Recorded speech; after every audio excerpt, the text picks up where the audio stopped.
Buen día, amada iglesia. Les invito en esta mañana a que puedan abrir sus Biblias en la primera carta del apóstol San Pedro. Vamos a continuar con el estudio que estamos desarrollando. Primera carta del apóstol Pedro, el capítulo 3.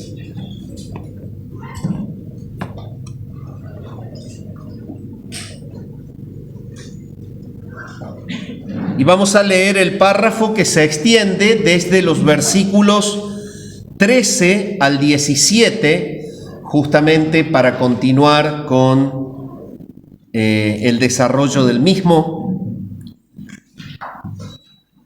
Primera Pedro, capítulo 3, desde el versículo 13 al 17, dice así: ¿Y quién es aquel que os podrá hacer daño si vosotros seguís el bien? Mas también si alguna cosa padecéis por causa de la justicia, bienaventurados sois. Por tanto, no os amedrentéis por temor de ellos, ni os conturbéis, sino santificad a Dios el Señor en vuestros corazones, y estad siempre preparados para presentar defensa con mansedumbre y reverencia ante todo el que os demande razón de la esperanza que hay en vosotros, teniendo buena conciencia, para que en lo que murmuran de vosotros como de malhechores, sean avergonzados los que calumnian vuestra buena conducta en Cristo. Porque mejor es que padezcáis haciendo el bien, si la voluntad de Dios así lo quiere, que haciendo el mal. Hasta aquí nomás la lectura en la palabra del Señor. Estamos desarrollando un tema que trata este párrafo. Este párrafo hace hincapié justamente en 5 armas que nos protegen frente al ataque hostil del mundo. Vimos 2 de ellas el domingo pasado y nos quedan analizar en esta mañana las 3 restantes. Estas 3 armas de defensa que el creyente tiene para con el ataque hostil del mundo son, en primer lugar, el amor por Cristo. Esto se extrae del versículo 15 que dice: sino santificad a Dios el Señor en vuestros corazones. En segundo lugar, la segunda arma de defensa es estar siempre preparados para defender la fe. Y se extrae del versículo 15. Dice: y estad siempre preparados para presentar defensa con mansedumbre y reverencia ante todo el que os demande razón de la esperanza que hay en vosotros. Y por último, la tercera arma de defensa frente al ataque hostil del mundo es tener la conciencia limpia. Y se extrae del versículo 16 del párrafo que dice: teniendo buena conciencia, para que en lo que murmuran de vosotros como de malhechores, sean avergonzados los que calumnian vuestra buena conducta en Cristo. Es decir, esta última expresión que acabo de leer es la que le da el sentido de análisis a estas armas de defensa, porque Pedro mismo está exponiéndonos cómo estar frente a un mundo que nos ataca verbalmente, descalificándonos permanentemente. Si hay algo que el mundo hace para con el cristiano es descalificarlo permanentemente. tienen la habilidad de buscar los errores humanos conductuales de los cristianos, que todos los tenemos, y se posicionan en el error humano o en la debilidad de carácter para señalar justamente la ineficiencia del Evangelio.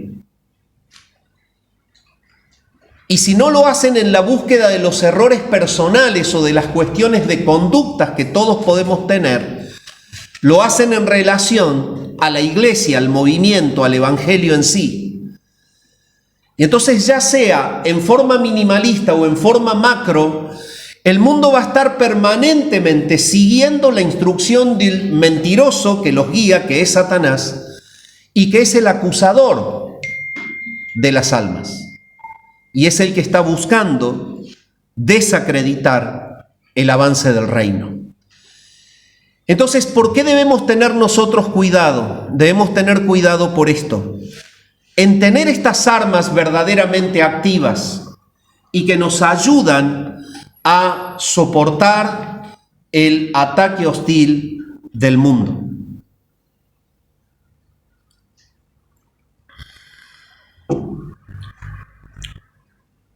Entonces, vamos a analizar la primera de ellas en la gracia del Señor. Note usted lo maravilloso del versículo 15, cómo dice su primera parte. Dice así la palabra: sino santificad a Dios el Señor en vuestros corazones. Pedro les está diciendo, si hay algo contra lo cual el mundo no podrá, es con esta actitud, que ustedes santifiquen a Dios el Señor en sus corazones, permanentemente. El punto es entender a qué se está refiriendo Pedro. Pedro viene tratando justamente con los creyentes que atraviesan la persecución. Él les viene mostrando que ellos han sido llamados a padecer por Cristo. El ataque hostil del mundo genera padecimiento y que ellos deben mostrar a Cristo en medio de este padecimiento, en medio de una sociedad que es incrédula y que ataca, que aborrece al cristianismo, con el propósito de revertir justamente este ataque verbal a través de la murmuración. Y es por esto que Él les viene enseñando que ellos deben mostrar a Cristo en los diferentes sectores sociales en donde haya poder el sistema. El sistema haya poder en el dinamismo de la sociedad.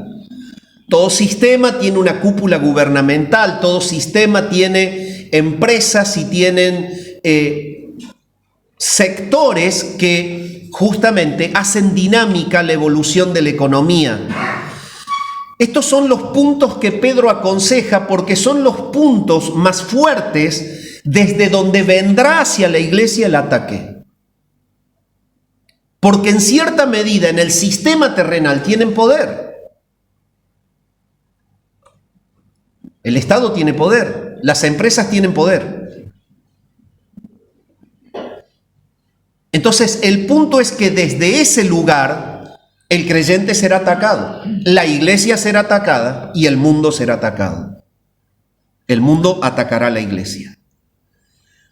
Entonces, lo que Pedro está haciendo es decirle al creyente: sométanse a la autoridad, sométanse justamente a ellos, padezcan por Cristo de manera sumisa, sométanse también a las autoridades laborales,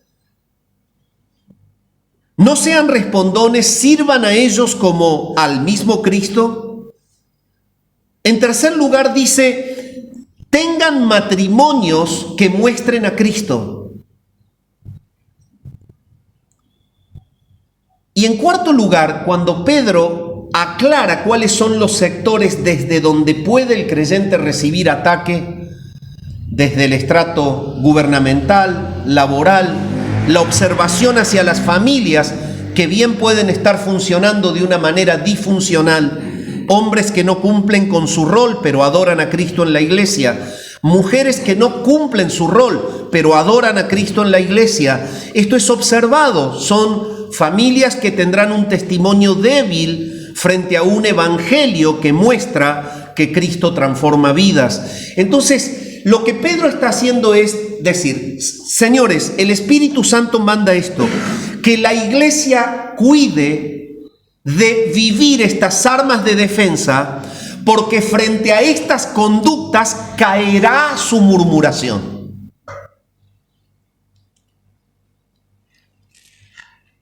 Caerá su murmuración. Y entonces, ahora nos está llevando a tratar este tema. ¿Cómo cae la murmuración? Cuando un creyente santifica a Dios el Señor en su corazón. Pedro, como lo viene haciendo en esta oportunidad, también se toma del antiguo pacto. Noten que es un patrón de Pedro. Citar permanentemente el Antiguo Testamento. ¿Por qué? Porque era la lectura habitual de los expatriados en la dispersión, iglesia que conocía la Biblia de aquel tiempo. ¿Cuál era? Y desde Génesis hasta Malaquías. Eso leían ellos.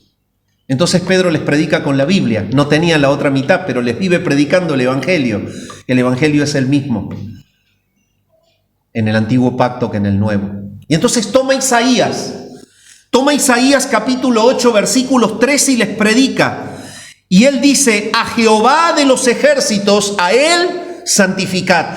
Y esto es lo que replica el nuevo pacto en la carta de Pedro, un texto del antiguo pacto que predica el acto de todo hijo de Dios que debe ante la sociedad santificar a su Señor. Santificar a Jehová es una expresión que puede prestarse justamente a confusión. ¿Por qué se puede prestar a confusión? Porque si lo tomás literalmente es como que a Dios le hace falta alguna cuota de santificación o de santidad que se la tenés que estar vos proveyendo. Esto es algo ilógico, ridículo. Ningún ser humano mortal limitado le puede proveer a Dios santidad. ¿Qué significa santificar a Jehová en nuestro corazón? Esto es lo que vamos a ver. Es absurdo pensar que sea proveerle a Dios algo más de lo que es su natural e infinita santidad. Sin embargo, la expresión es clara y tiene un significado profundo. Santificad a Jehová en tu corazón. En primer lugar, significa experimentar el gozo que provoca saber que el Señor es soberano. Cuando uno reconoce al Señor como soberano absoluto sobre la vida de uno, lo está santificando en el corazón. Dicho de otra manera, mi concepto de Dios, mi relación con Dios, lo que yo concibo de Dios, lo santifico cuando verdaderamente reconozco que Él es soberano sobre mi vida. El punto es que tiene que ver esto con todo lo que venimos tratando y con lo que viene diciendo. Tiene todo que ver. Hay una conexión lógica impecable de toda la carta. Somos llamados a padecer por Cristo. Y la actitud normal de una persona es que cuando se le toca la comodidad y se lo mueve del círculo de confort, automáticamente reclama su lugar. ¿Por qué? Porque naturalmente el pecado nos ha llevado a algo, a buscar la comodidad siempre. Entonces, el punto es que cuando no reconocemos la soberanía de Dios en los sitios donde estamos incómodos emocionalmente, entonces ahí es donde no santificamos al Señor en nuestro corazón. ¿Y cómo repercutía esto en la actitud de ellos? Y repercutía en que ellos no santificaban al Señor, sino lo reconocían soberano. ¿Y qué hacían? Trataban de responder de manera agresiva o violenta ¿ante qué? Ante los ataques de esa sociedad. Entonces, santificar al Señor es reconocer su soberanía. ¿Por qué? Porque cuando reconozco su soberanía, si la cosa no me gusta, lo mismo sigo fiel. Esa es la conexión del párrafo con la carta. Somos llamados a padecer por Cristo.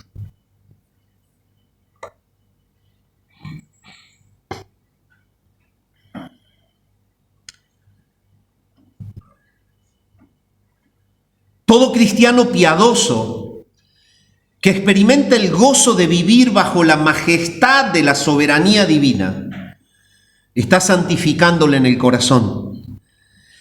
Y no solamente lo está asumiendo, sino que permanentemente vive declarando con su sumisión que solamente Dios es Señor de todo lo creado.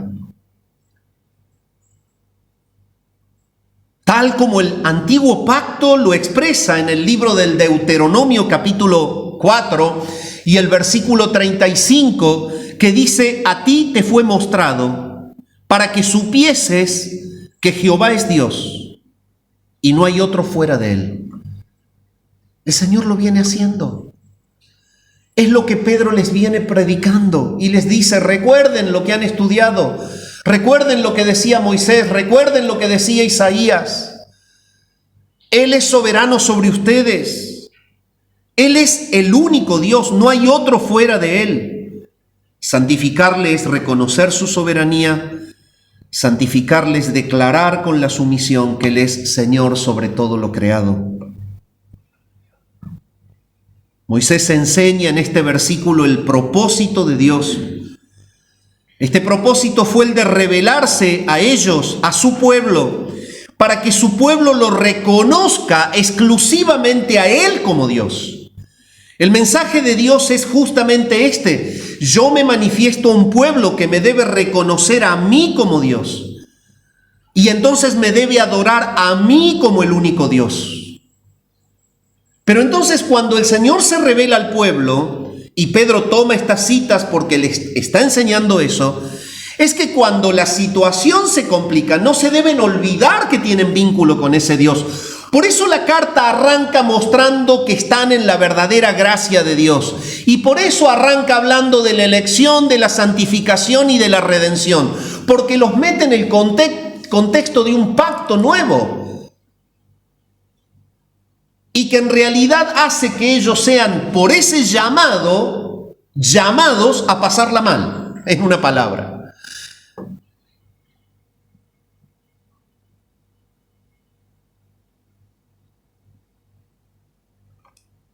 Y Pedro se los dice en la carta: aunque por un poco de tiempo ustedes tengan que estar en pruebas, va a haber bendición detrás de la prueba.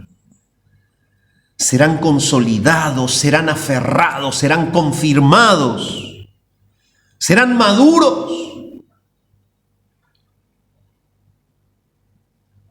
Santificar a Jehová el Señor en nuestro corazón también significa que solamente le debemos temer a Él.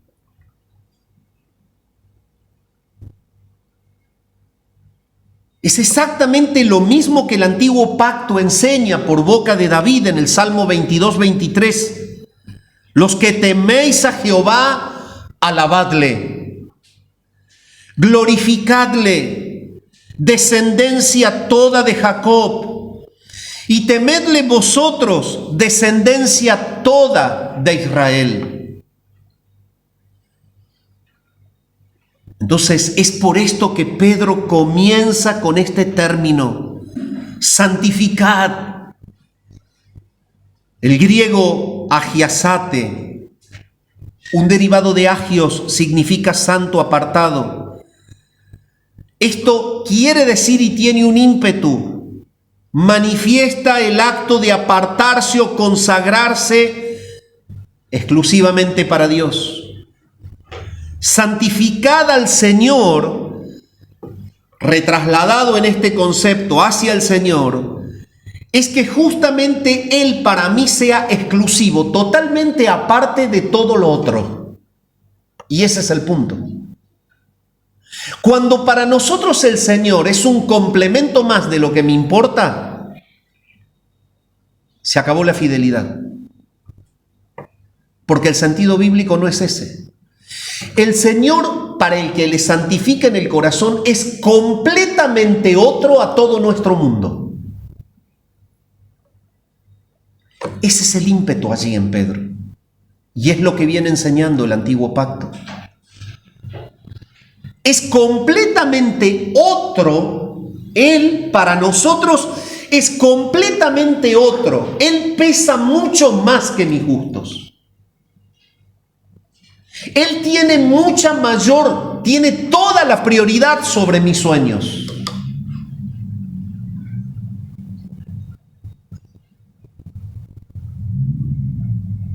Él para mí es mucho más importante que lo que yo soy para mí mismo.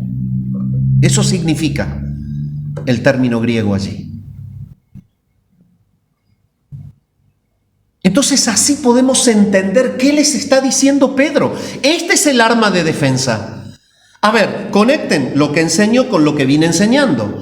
¿Qué pasa si para ellos que están en prueba, la voluntad de ellos, la comodidad de ellos, el bienestar de ellos está por sobre lo que sienten por Dios? ¿De qué manera van a reaccionar en la prueba? Simplemente con una respuesta: buscando su comodidad. Pero si entendemos lo que significa santificar a Dios, y que es el hecho de que justamente Dios es totalmente otro, es lo más importante, solo a Él debo temer, solo a Él debo servir, entonces no importa mi padecimiento si esto le provoca gloria. Esa es la conexión.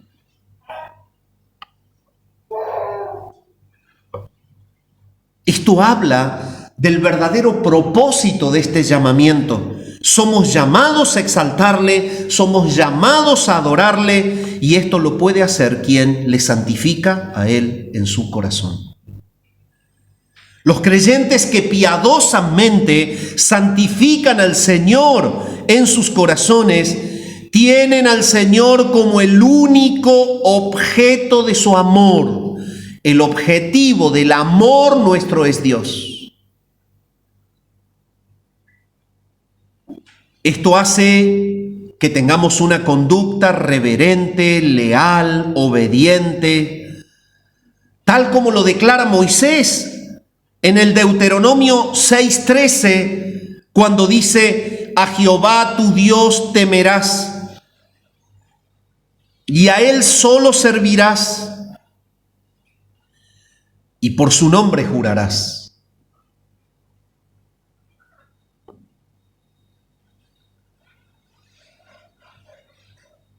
Y esto es una clara indicación de que el corazón piadoso de los hijos de Dios solo se debe a Dios. El corazón que tiene santificado a Dios, que santifica al Señor, está conectado exclusivamente con el servicio a Él, la lealtad a Él, la fidelidad a Él. Y en esa conexión solo nuestro amor, la máxima manifestación de nuestro amor, es para Él. Esto tiene raíz en el antiguo pacto. Amarás al Señor tu Dios, es el primer mandamiento, con todo tu corazón, con toda tu mente, con toda tu alma. Pedro está pisando el cimiento del antiguo pacto para conectar el mismo evangelio en el nuevo, y les está diciendo: este Dios que los ha elegido, los ha llevado por elección a que le glorifiquen, a pesar de que tengan la lanza en la nuca, o la murmuración y la descalificación a la puerta del oído. Sean fieles, santifiquen a Dios en sus corazones.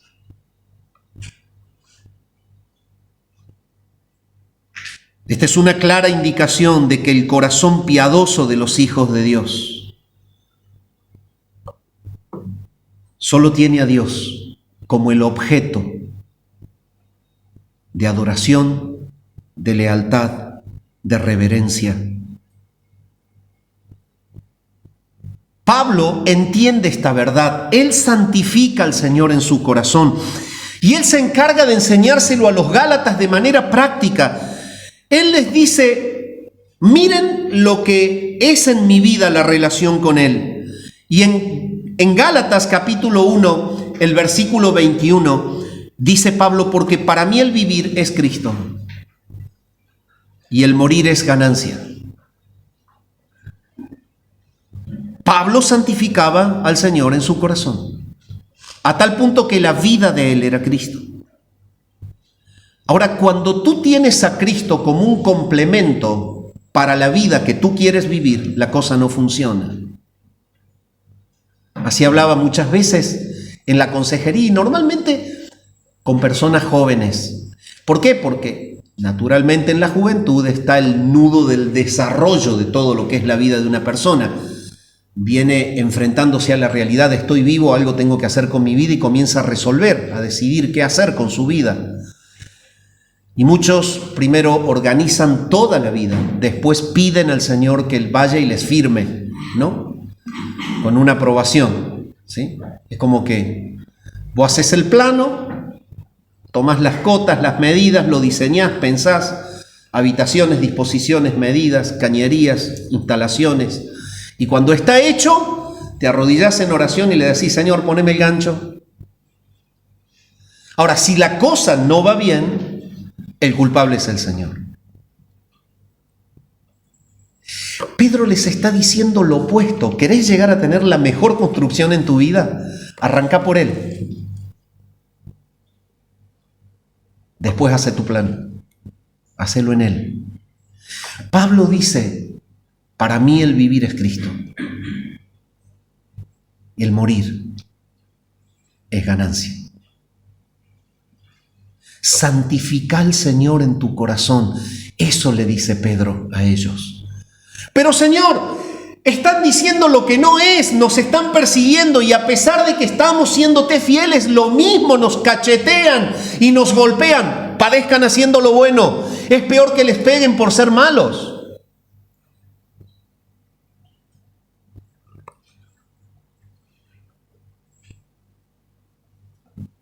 Volteen la murmuración, santificando al Señor en el corazón. Es claro que la experiencia del apóstol Pablo es que el amor por Cristo ha cautivado todo su corazón. Por lo que en la vida terrenal, Pablo tiene solo un objetivo, es vivir para Él. Y de la misma manera el cristiano piadoso que santifica a Dios en su vida, vive reconociendo la perfección del Señor y vive siendo llevado a magnificar su gloria. Somos llevados por Dios de la misma manera a reconocer su preeminencia. Esto es santificar al Señor en el corazón. Pablo se encarga de decírselo a los colosenses, así como les enseña a los gálatas que para él Cristo es todo. A los colosenses les dice en el capítulo 1, versículo 18, Él es la cabeza del cuerpo que es la iglesia, Él que es el principio, el primogénito de entre los muertos, para que en todo tenga la preeminencia. Una palabra extraída del griego protótokos, que significa justamente tener en todo el primer lugar. Entonces, en realidad, cuando Pedro los llama a santificar al Señor en el corazón, es que ellos manifiesten con su vida el verdadero lugar que el Dios creador y salvador tiene en la vida de ellos. Una cosa es lo que yo digo, otra cosa es lo que yo vivo.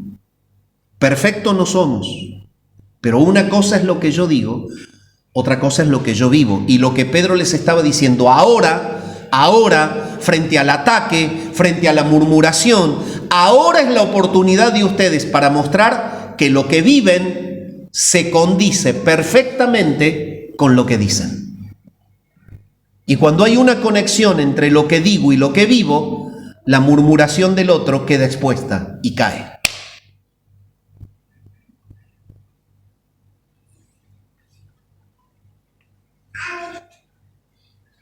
El resultado de todo esto es que estamos dispuestos a sujetarnos a su voluntad, incluyendo que su voluntad sea, en muchas ocasiones, sufrir. Pedro les está diciendo esto: santificar al Señor en el corazón. Por todo lo que he dicho es que estén dispuestos a estar rendidos ante Él, porque ustedes saben que Él es soberano sobre todo, porque ustedes verdaderamente le temen a Él, porque Él es el objeto único de su amor. Entonces ustedes están dispuestos a padecer, y porque lo están, no atacan a ellos como ellos los atacan a ustedes. No hablan de ellos como ellos hablan de ustedes. Y de esta manera, su mismo ataque caerá. Pedro se encarga de mostrar que en este acto de santificar al Señor en el corazón, hay una cuestión que no es solamente externa, sino que es interna. Y es por esto que Pedro dice: glorificado o santificad al Señor en vuestros corazones, dando a entender que el corazón de un verdadero creyente puede seguir sometiéndose al Señor con confianza y puede persistir en la obediencia y puede mantenerse en la adoración fiel, porque es un triunfador a través de las situaciones más complejas. Si hay algo que Dios se exalta en el tiempo de la prueba, es mostrar la fe gloriosa de los que Él ha llamado para que sean de Él.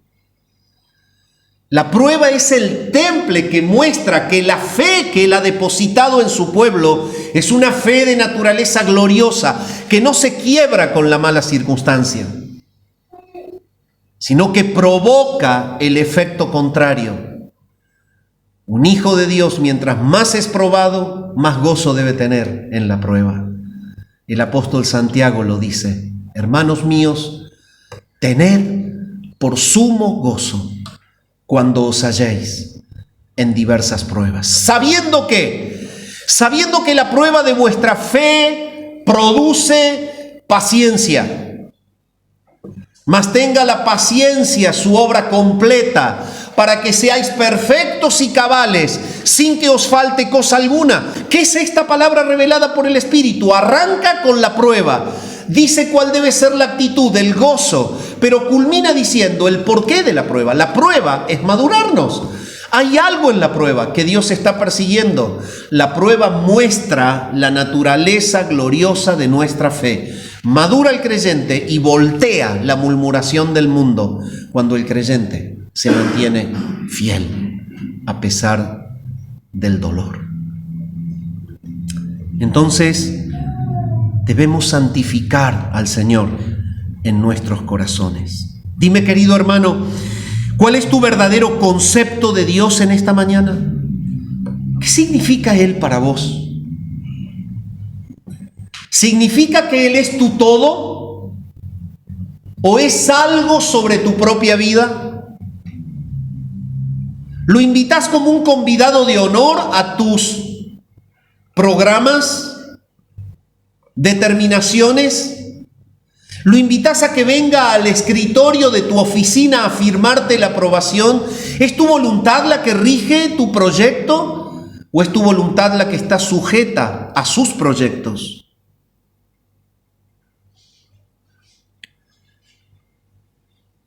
La manera práctica de poder entender esto es: arrancás la planificación en oración y clamando al Señor que te use para su gloria con lo que haces, o arrancás buscando tu bienestar y después invitás a Dios a que si le queda algo para su gloria, que lo agarre.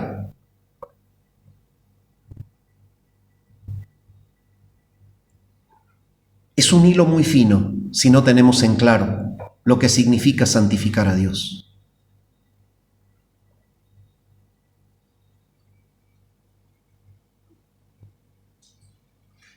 La mayoría de los que aman su voluntad frente a este cuestionamiento dicen: Dios nos ha dado una voluntad, nos ha dado un libre albedrío y Él nos ha dejado, nos llamó a este mundo y nos ha dejado, así me decía un pastor hace muchos años, nos ha dejado librados en el mundo que nosotros vivamos y hagamos y después Él nos juzgará. Yo creo que sí tenemos una voluntad limitada, la palabra lo revela, nuestra voluntad nunca podrá superar la voluntad de Dios, de lo contrario Dios no es Dios y eso es imposible.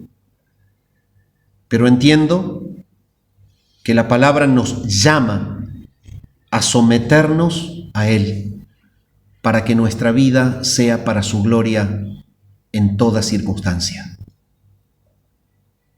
Tu sumisión a su voluntad es un acto de obediencia nomás, una obediencia religiosa, o verdaderamente comprendes que Él está en el control de las circunstancias y que Él te tiene en esa circunstancia porque Él activamente quiere glorificarse a través de tu dolor o de tu bienestar, de tu vida cómoda o de tu vida apretada. Si en esta mañana aún no habías comprendido lo que es santificar al Señor en el corazón, el Señor te llama al arrepentimiento. Si hay actitudes que estás teniendo que revelan que el Señor es un convidado a tus planes, que es un complemento de la gran, importante vida que tú has decidido vivir. Bueno, yo te invito a que reconsideres porque esta no es la voz del Evangelio. La voz del Evangelio es que tu vida, tu cuerpo y tu alma son del Señor y que Él los quiere usar para la gloria de su nombre. Y te invito a que la manera práctica de planificar, de proyectar tu futuro sea primero en oración, antes de la planificación. Que el Señor no sea el convidado a firmar tus planos, sino que te sientes con la luz a ver cómo lo dibuja Él y que le des gloria. En segundo lugar, si hay un arma que verdaderamente destruye la murmuración, es estar preparados para presentar siempre defensa de la fe.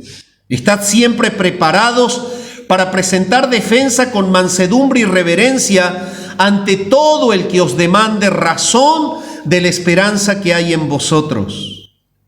Seguidamente Pedro les aclara que no solo el verdadero creyente debe someterse al padecimiento, sino que es necesario que estén preparados para presentar defensa de la fe. La confrontación verbal en la descalificación era muy normal. La bronca social en contra del cristianismo, los prejuicios y las malas ideas en contra de las reuniones que los cristianos hacían, llevaba a las personas a pelear contra la doctrina y la fe cristiana. Permanentemente. De hecho, usted busca el libro de los Hechos y va a ver que una tarea apostólica era muchas veces pelear por meses para hacer entender la sana doctrina. Eso le tocó a Pablo, eso le tocó a Pedro, eso le tocó a Juan. Y eso le toca a los creyentes que estaban siendo regidos por las enseñanzas apostólicas.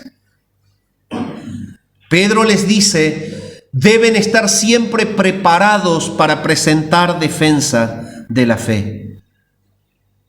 ¿Y de qué manera esto te sostiene de pie frente a la murmuración? Y bueno, cuando nosotros presentamos defensa de nuestra fe, lo que hacemos es exaltar la verdad en contra de el concepto equivocado que ellos tienen del propósito de la iglesia, del propósito del cristianismo. Evidentemente, el creyente que defiende de una manera correcta su fe, porque está preparado para hacerlo, puede exaltar el plan de Dios y voltear los argumentos engañosos del enemigo. La palabra defensa proviene del griego apología. ¿Has oído nombrar la materia apologética en un seminario? Bueno, en donde se nos enseña justamente a defender la fe y donde se le da claridad a las doctrinas, claridad en la conexión de las doctrinas para entender el plan de Dios. Y frente a lo que una persona puede tener mal entendido como propósito del plan de Dios, un creyente que sabe defender la fe hace apología. Esta era una palabra que se usaba para una defensa formal ante un tribunal judicial. Sin embargo, en este lugar, como en los escritos de Pablo, se toma esta palabra para referirse también a defender a los que cuestionan la fe, con el mismo ímpetu, con el mismo deseo de conocer la verdad que se tiene en un tribunal oficial. Pedro está diciendo siempre lo deben hacer así. Es un término que apunta de que en la vida del creyente debe ser para nosotros un gran peso el estar preparados en la claridad de la comprensión de las doctrinas fundamentales.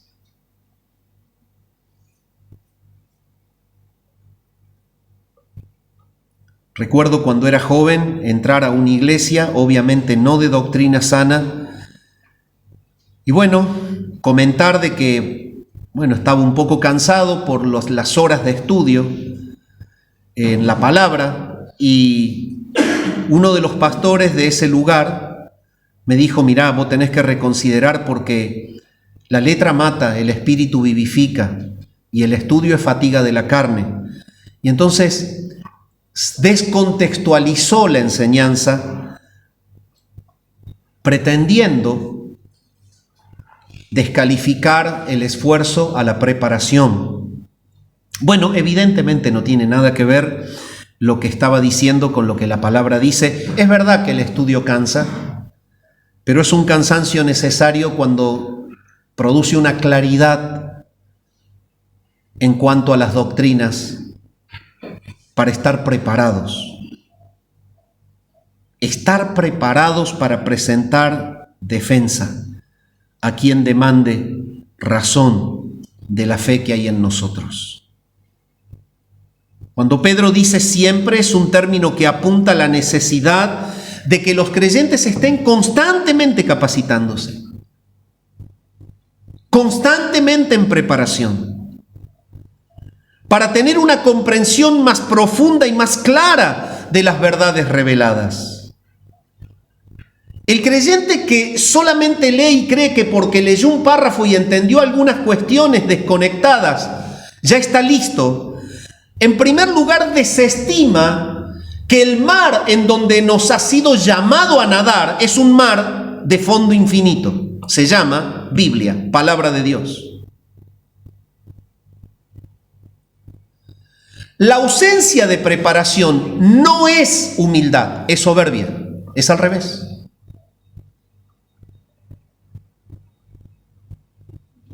Y te voy a explicar por qué. Simplemente porque el que comprende la palabra, por un efecto propio del Espíritu, se va humillando a sí mismo. Cada vez que la palabra nos queda más clara, queda más en claro que yo no soy nada y que Él es todo. Cada vez que estudias más y entiendes más la gracia, tienes menos argumentos para creerte algo.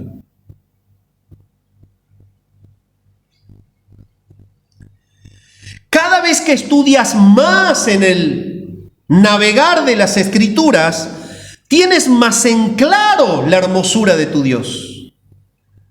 Comprendes con más profundidad la necesidad de rendirte más a Él. Pero el que se queda con la lectura superficial y solamente dice Dios hará el resto, es que no ha entendido lo que el Señor dijo: escudriñad las Escrituras. El mandato del Señor fue: sumergite, andate al fondo, no te quedes en la superficie. Prepárate.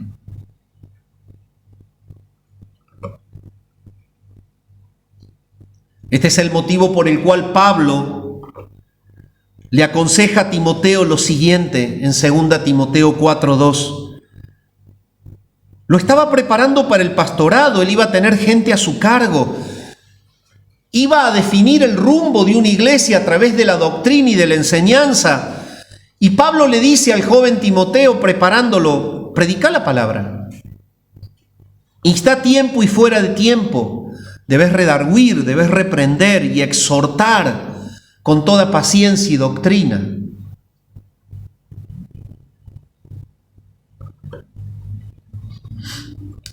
Cuando pensaba en esto, me hacía acordar a lo que pasa cuando compramos un aparato nuevo, ¿no? Cada vez vienen más sofisticados y vienen bien avanzados, ¿no?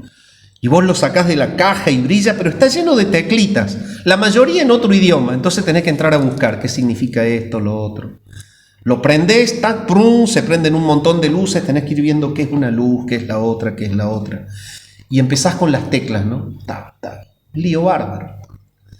Hasta que te das cuenta que en la caja viene un libro así, y que es el manual. Entonces, el manual te dice, apretá tal tecla, se va a prender tal luz. Cuando se prenda tal luz, espera 3 segundos, apretá la segunda tecla y te va a pasar algo. Y así te va llevando. A la larga de la semana, tocas el piano sobre el aparato y todo funciona bien. Pablo le está diciendo a Timoteo, anda al manual si querés manejar bien. Anda al manual si querés ser de bendición. Si vos sos marido, porque tenés una mujer a tu cargo y hijos, no arranques el día sin leer el manual. Si vos tenés que salir a la calle y estar en una relación laboral y tenés que ser sumiso, necesitas el manual. Si querés tener una conducta clara frente al Estado, necesitas el manual.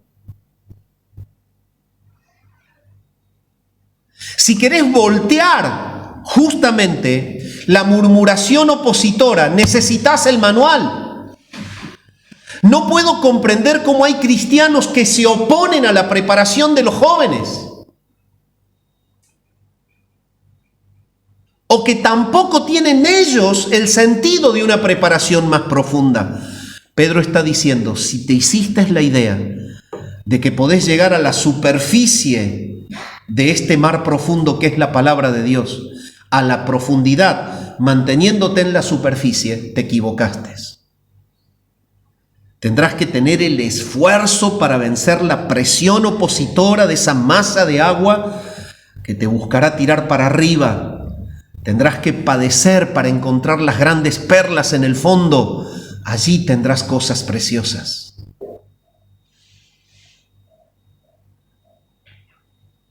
Es por esto que Pedro dice que nos debemos estar preparando siempre para presentar defensa ante todo el que demande razón de nuestra fe. Y Pedro hace alusión aquí a que los creyentes deben conocer con suma claridad el mensaje integral de la Biblia, para que bajo cualquier circunstancia en que un impío requiera la explicación de la conexión de las doctrinas fundamentales. ¿Por qué nosotros vivimos de esta manera? ¿Qué sustenta nuestra conducta? ¿Qué había en los de la antigüedad que ocurre en nosotros? ¿Qué hay en nosotros que es igual que los que vivieron antes, adorando a un mismo Dios? Esto sale de la Biblia. Esto debe estar en nuestra boca como una respuesta. Dicho de otra manera, debemos saber presentar el Evangelio desde Génesis hasta Apocalipsis sin dubitar. Y es por esto que Pedro dice, deben ustedes estar calificados para saber defender la esperanza que hay en ustedes. La defensa de la esperanza que hay en nosotros. Él a la fe lo conecta con la esperanza que hay en nosotros. Y sin duda el mensaje del Evangelio es un mensaje de esperanza. Evidentemente, si hay algo que ellos debían mostrar es que ellos eran sumisos, que ellos aceptaban la opresión de un mundo hostil, los golpes, la descalificación, porque el alma de ellos estaba conectada a la esperanza de la vida eterna. No les importaba padecer porque tenían claridad de su rumbo, pero todo eso sale de acá.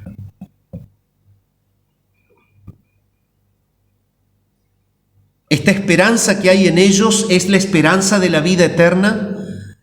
¿Cómo influye la esperanza de la vida eterna en las situaciones adversas de la vida presente, es lo que ellos debían tener en claro, cómo conectarlo en el antiguo pacto, cómo se mostraba a un Dios que tenía escogido a un pueblo y que seguía siendo Dios a pesar de las circunstancias difíciles. Y que ellos vivían sometidos a Él con la esperanza de una ciudad mejor. Es lo que llevó a Moisés a decidir escoger antes ser maltratado con el pueblo de Dios que gozar de los deleites temporales del pecado. Es la esperanza que lo llevó a Abraham a vivir como vivió, porque esperaba una ciudad por venir. Lo mismo le pasó a Isaac y a Jacob. El escritor a los hebreos, hablando de esto, dice en Hebreos 10:23, mantengamos firme, sin fluctuar, la profesión ¿de qué? De nuestra esperanza, porque fiel es el que prometió. La opresión de un mundo hostil no puede desviar tu meta. Tú eres un cristiano que tiene esperanza de vida eterna y la mirada puesta en el porvenir, en la ciudad venidera, en el reino establecido de manera definitiva, en el encuentro con Cristo, en la gloria final, será el impulso que te lleva a no mirar en lo que tenés que padecer hoy, a mirar la vida venidera. Esto significa que nuestra esperanza de gloria debe convertirse en el epicentro de toda explicación que uno deba dar, usando la razón, como un creyente fiel, para demostrar la fe que hay en nosotros. ¿Por qué vivimos así? Porque tenemos esperanza venidera. ¿Lo puedes conectar desde Génesis hasta Apocalipsis? ¿Cómo te sientes en un mano a mano con un buen testigo de Jehová? ¿Cómo te sientes en un mano a mano con un buen cura? ¿Cómo te sientes en un mano a mano con un buen musulmán? ¿Cómo te sientes en un mano a mano con un excelente ateo, que la mayoría dice gracias a Dios?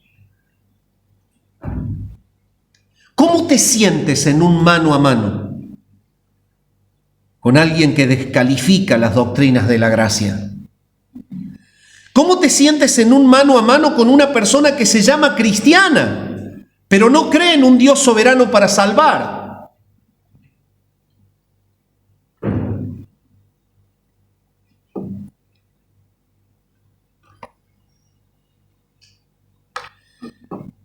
Esto significa que nuestra esperanza de gloria debe convertirse en el epicentro de toda nuestra explicación. La claridad del mensaje integral de la Biblia debe estar en nosotros, no con el propósito de ganar una batalla. Yo a veces veo, y esto lo voy a graficar, a veces veo posteos en el Facebook, pastores o personas que no son pastores, pero que creo yo invierten gran parte del día en seguir una pelea vía digital, con personas que atacan una doctrina. Bueno, yo creo que el Señor no nos llama a esto, ¿no? No nos llama a usar un medio de comunicación o una red social para agotar nuestro día en enredarnos en peleas cibernéticas. Pero sí creo que con nuestra doctrina y nuestro testimonio podemos poner en alto el mensaje del Evangelio ante la persona que se relaciona y nos demanda razón de la fe. Pedro aclara la manera en la que debe ser practicada esta acción de defensa. No debe ser intentar ganar una discusión. Hay personas que están en la teología y que lo único que quieren es tener todo en claro para que si alguien opina distinto que ellos se den el gusto de dejarlos con la boca cerrada. Y el sentido no es este. El Señor no está llamando a la iglesia que se dé el gusto de cerrarle la boca a personas.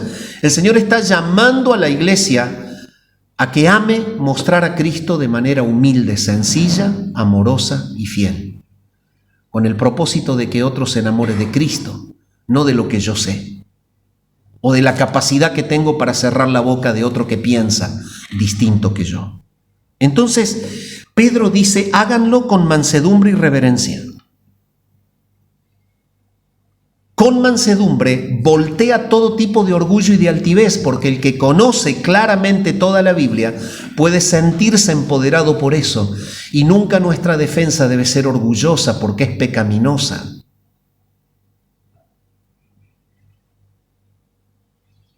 Debe ser mansa, entendiendo lo que dije al principio. Mientras más navegas en la Escritura, más el Señor te muestra que no sos vos, sos un convidado a su mesa, no sos protagonista en la fiesta. Nunca lo fuiste.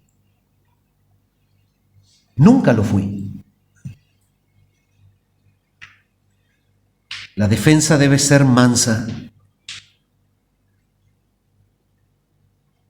Tampoco debe ser violenta nuestra manera de defender lo que creemos.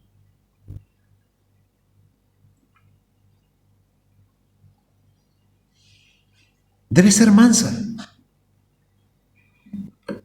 Pablo, cuando les escribe a los de Éfeso, dice, sino que siguiendo la verdad en amor, crezcamos en todo en aquel que es la cabeza, esto es Cristo. El amor por las almas que se pierden y por los que están en oposición debe llevarnos a presentar nuestra defensa siempre en el parámetro de la mansedumbre. Pablo deja en claro que es el amor el que sustenta una respuesta que verdaderamente impacta. Este amor debe ser parte de nuestra preparación. Y de la misma manera, él enseña prácticamente su experiencia cuando les escribe a los corintios, en 2 Corintios 10:1. Yo, Pablo, os ruego por la mansedumbre y ternura de Cristo. Esta era la manera en que él les hablaba. Yo que estando presente ciertamente soy humilde entre vosotros, mas ausente soy osado para con vosotros. Pablo tuvo que ser duro con la iglesia a los Corintios. Tuvo la iglesia de los Corintios, él tuvo que mantenerse firme, pero él nunca perdió la humildad en la transmisión de la verdad y aún en la aplicación de la disciplina. Y seguidamente Pedro les recordó que la defensa debe ser reverente. Y esto significa que el Señor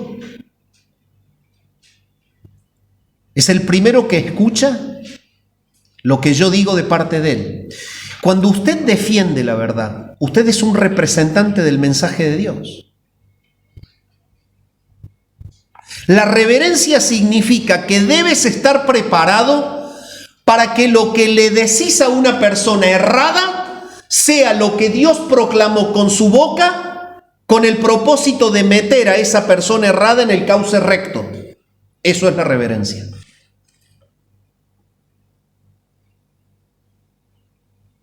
Porque si no, soy un irreverente en decir lo que Dios no dijo. Y la falta de respeto es a Él, no a la gente. La gente va a seguir en el camino errado.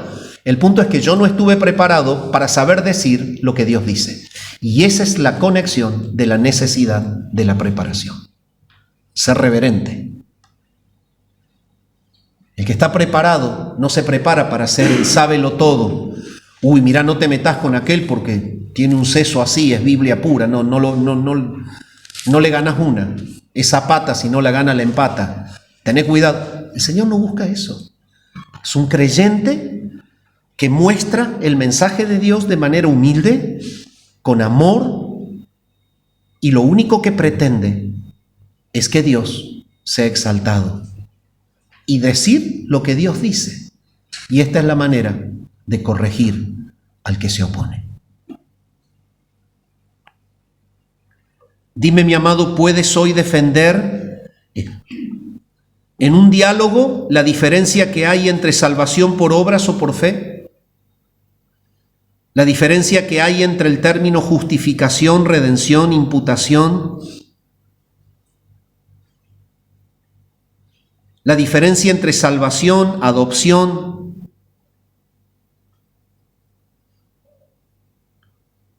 ¿Comprendes que es necesario estar preparado aún para defender tu fe frente a religiosos preparados en el error?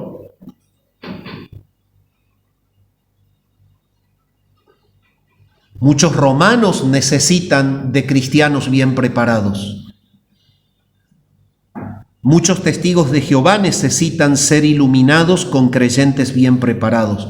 Muchos musulmanes necesitan ser encausados con cristianos bien preparados.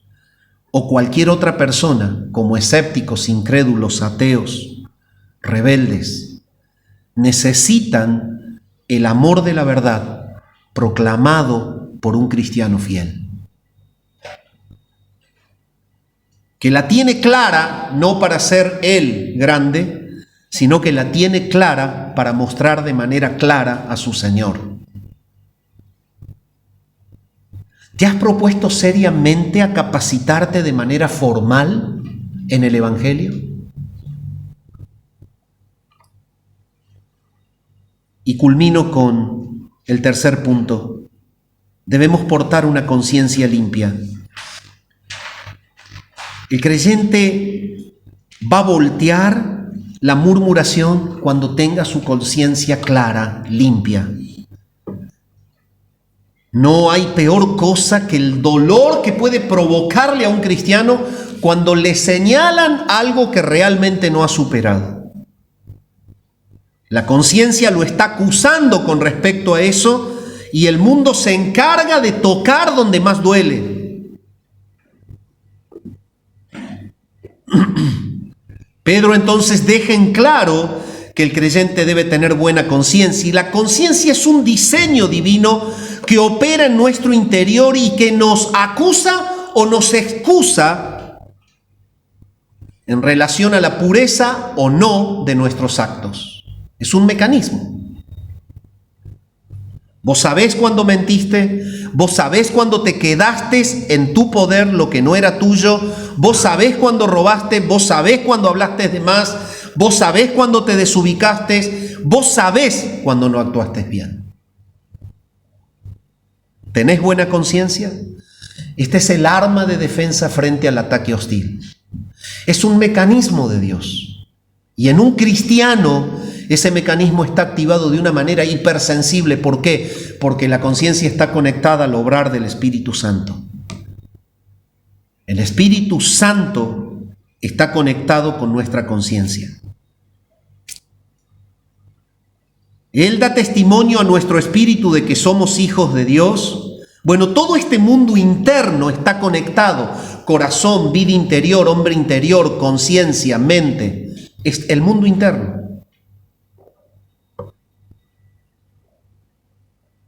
A veces oigo de que hay como filosofías en la separación, ¿no? En donde se pretende separar, abrir un abanico y mostrar diferencias. A la larga la Biblia lo muestra unido. Es el hombre interior. Y el punto es este. El Señor está conectado con el hombre interior porque es la manera que Él diseñó para que nos lleve a caminar en un mundo de inmoralidad, de pecaminosidad, de agresividad y de violencia de una manera santa. Entonces, ¿qué toca el espíritu? La conciencia. Por eso es que la palabra dice, si te reprende tu conciencia, mayor que tu conciencia es Dios, el cual sabe todas las cosas. O sea, ese texto dice, hay alguien sobre tu conciencia. La santidad infinita de Dios está mostrando que te saliste del cauce, por eso te duele adentro. ¡Tac! Hay un latido. ¿Viste cuando hay una espinita en el dedo, no? ¡Ay, cómo duele! Y late, y se afiebra. Y se afiebra. ¡Ay, qué dolor! Y no la vemos hasta que no hace punta. La conciencia es como que está mostrando que hay algo que no está bien. Tengan buena conciencia, eso voltea la murmuración. Conciencia tranquila entonces permanece o permite que los creyentes permanezcan en una libertad de toda culpa. Y cuando enfrentamos la hostilidad, la crítica y el señalamiento, la libertad de la culpa es nuestro sitio de paz. Pueden decir un montón de cosas, pero yo me mantengo en el gozo de saber que son cosas que no son. Que no son. ¿Por qué no son? Porque nunca estuvieron en tu corazón con una intencionalidad de hacerle mal a otro, de hacer algo dañino, malo.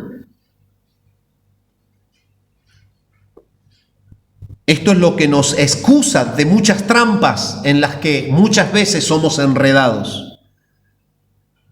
La conciencia tiene una conexión directa con justamente el estado consciente de la práctica de un hecho. Tiene conexión directa con la intencionalidad con la que vos haces un acto. Y esto te puede defender de un ataque hostil. Pedro también les hace entender que si su conciencia es impura, sumará esa impureza a una presión más de la que ya provoca la hostilidad del ataque violento de ellos. Una conciencia impura es un peso más, una conciencia pura es paz para el que es atacado. Y es por esto que Pedro vincula esta necesidad de la conciencia buena frente a los que murmuran de nosotros como de malhechores. Este que se la tira de cristiano es tal y tal y tal y tal cosa.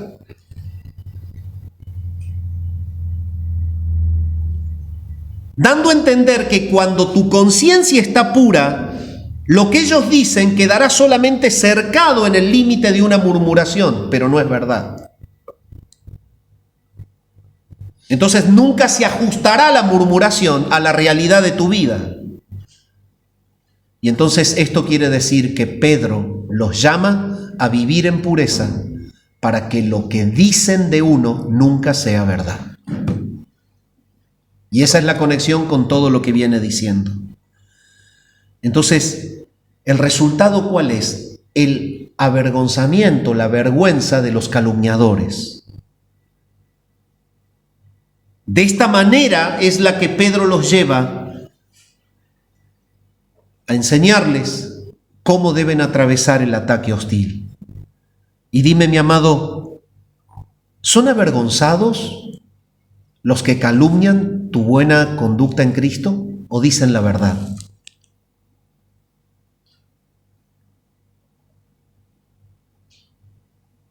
¿Sabes una cosa? Si en algún momento se te imputa algo que es verdad, pedí perdón.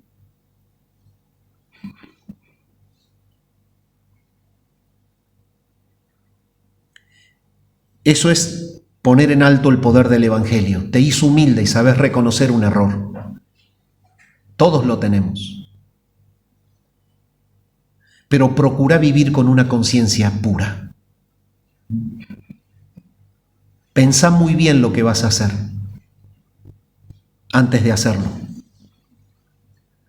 Si Dios emitiera hoy su justo veredicto acerca de lo que se dice de ti, piensa que estamos en un tribunal y que hay un acusador, pero hay un justo juez, que es Dios. Está Dios sentado como el justo juez y estás vos y un acusador. Y el acusador está diciendo un montón de cosas de vos. ¿Qué diría Dios? ¿Qué le diría Dios a tu acusador? Si usted está diciendo la verdad o no, usted está mintiendo. Ese es el grado de pureza en la que debemos vivir. ¿Qué mantiene nuestra conciencia limpia cuando Dios no tiene nada que decir de una actitud nuestra? Porque lo que hacemos es vivir su palabra. Esa es la mejor manera de vivir. Y es eso lo que el Señor nos llama en esta mañana. Es la mejor arma de defensa. Dios es un Dios santo que por su santidad No puede convivir con el pecado, aborrece el pecado. Es más, su palabra revela que Él está airado contra el impío todos los días. En su santidad impecable, Él está condenando y juzgando permanentemente el pecado. Y en esta mañana invito a toda persona que pueda estar en este lugar, pero que todavía no está dentro del reino, puede estar dentro de una iglesia, pero fuera del reino, a que entienda que Dios es santo y que Él juzga el pecado y que cada uno necesita arrepentirse de su pecado, que nacemos en un mundo pecador y nacemos muertos en delitos y pecados, que cada uno entienda que necesita el perdón de sus pecados para estar dentro del reino, y que la manera en la que Dios ha resuelto el problema que tú no puedes resolver es a través de encarnar a su Hijo Jesucristo, es haber enviado a un sustituto perfecto que ocupó tu lugar en la cruz. El lugar de los que creen en Él fue ocupado por Él en la cruz, y que Él es el Señor y el Salvador de todos aquellos que creen en Él. El Señor en esta mañana está llamando al arrepentimiento, al que verdaderamente está siendo llevado por el Espíritu a reconocer sus pecados. Y si tú reconoces tu pecado en esta mañana, es porque el Espíritu te está llevando a que reconozcas tu pecado, y es entonces cuando el Señor te llama y te dice arrepentite, y es allí cuando el Padre te quiere abrazar para meterte dentro de su reino, para ser salvo. Padre, gracias por tu palabra en esta mañana. Adoramos tu nombre y clamamos que la iglesia pueda ser verdaderamente luz en este mundo, en la sociedad. Concede por gracia que Coram Deo pueda expandirse y crecer para la gloria tuya, plantando iglesias bíblicas en todo el mundo. Señor amado, prepáranos para presentar defensa clara ante todo aquel que demande razón de nuestra fe. Señor, pon el deseo en los creyentes, hombres y mujeres, de estudiar tu palabra y de prepararse. Llévalos a conocer con claridad tu verdad, tu persona. Te adoramos a ti. Te damos gracias y oramos al Padre en el nombre de Jesús. Amén.